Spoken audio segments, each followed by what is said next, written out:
Hi అండి, welcome to A1 వంటలు. ఈరోజు ఎంతో టేస్ట్గా ఉండే క్యారెట్ హల్వా ఈజీగా ఎలా చేయాలో చూపిస్తానండి. ఈ క్యారెట్ హల్వా చేయడానికి నేను 750 గ్రాముల క్యారెట్ని తీసుకొని బాగా కడిగి దీన్ని పిల్ చేసుకొని ఇలా సన్నగా కట్ చేసుకున్నాను. వీటిని జార్లో వేసుకొని కొంచెం కొంచెము బరకగా బ్లెండ్ చేసుకోవాలి.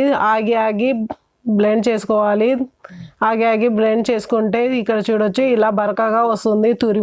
తురిమే పని లేకుండా ఈజీగా చేయొచ్చు ఇలా బ్లెండ్ చేసుకుంటే. ఇలా బ్లెండ్ చేసుకున్న క్యారెట్ని మనము బౌల్లో తీసుకోవాలి. సైడ్గా ఇలా అన్ని క్యారెట్ బ్లెండ్ చేసుకోవాలన్నమాట. ఇలా వీడియోలో చూపించినట్టు ఇక్కడ చూడొచ్చు నేను అన్ని క్యారెట్ని బ్లెండ్ చేసుకున్నాను. ఇలా తురుముకున్నట్టు చేసుకున్న తర్వాత వీటిని సైడ్గా పెట్టి హల్వా చేయడానికి నేను స్టవ్ మీద కడాయి పెట్టుకున్నాను. ఇందులో 1 టేబుల్ స్పూన్ నెయ్యి వేసుకొని నెయ్యి కొంచెం కరిగిన తర్వాత ఇందులోకి బ్లెండ్ చేసుకున్న ఈ క్యారెట్ని వేసుకోవాలి.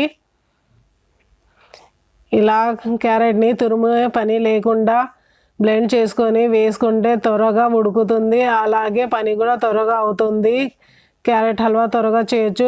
ఈ క్యారెట్ వేసుకున్న తర్వాత ఇందులోకి 200 గ్రాముల చక్కెరను వేసుకోవాలి. ఈ చక్కెరను క్యారెట్లో కలుపుకోవాలి. ఇక్కడ నేను ఫ్లేమ్ని మిడిల్గా పెట్టినాను. ఇలా కలుపుకున్న తర్వాత ఫ్లేమ్ని మిడిల్లోనే పెట్టి లీడ్ పెట్టి కొంచెం వదిలేయాలి.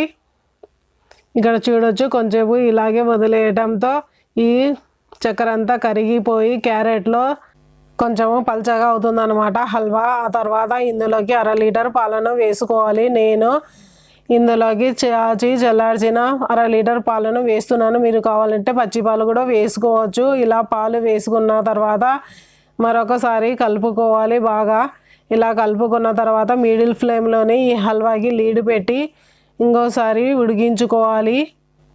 ఈ హల్వా త్వరగా రెడీ అవుతుంది ఫటాఫట్గా క్యారెట్ని బ్లెండ్ చేయడంతో.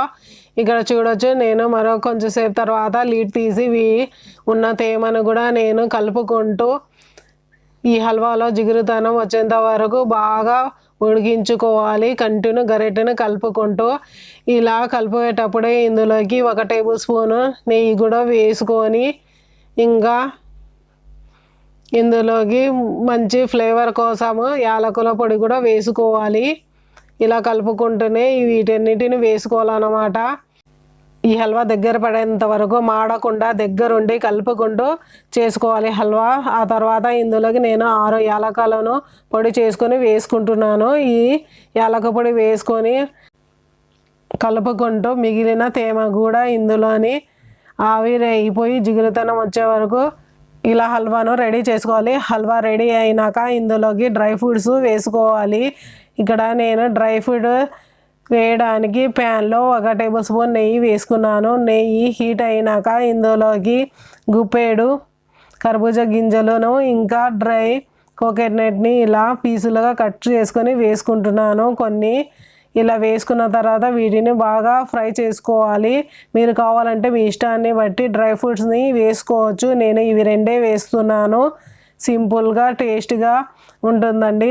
తప్పకుండా ట్రై చేయండి. ఇలా ఫ్రై అయినాక వీటిని సైడ్గా తీసి ఈ హల్వాల్లో వేసుకోవచ్చు. ఇవి కొంచెం క్రంచిగా నెయ్యిలో వేయించడంతో టేస్ట్గా ఉంటాయి. ఇలా హల్వాని సర్వ్ చేసుకుని వీటి మీద ఈ డ్రై ఫ్రూట్స్ని వేసుకుంటే తినేటప్పుడు క్రంచిగా వస్తాయి. ఈ రెసిపీని తప్పకుండా ట్రై చేయండి. గెస్టులు వచ్చినప్పుడు ఫటాఫట్గా ఈజీగా చేయొచ్చు. మనము గెస్ట్ని మాట్లాడుకుంటేనే. ఇలాంటి మంచి రెసిపీ కోసం మా ఛానల్ని సబ్స్క్రైబ్ చేయండి. నచ్చినట్లయితే లైక్ చేయండి. ఫ్రెండ్స్ ఫ్యామిలీ షేర్ చేయండి. అలాగే కామెంట్ చేయడం మర్చిపోదండి. Thank you for watching.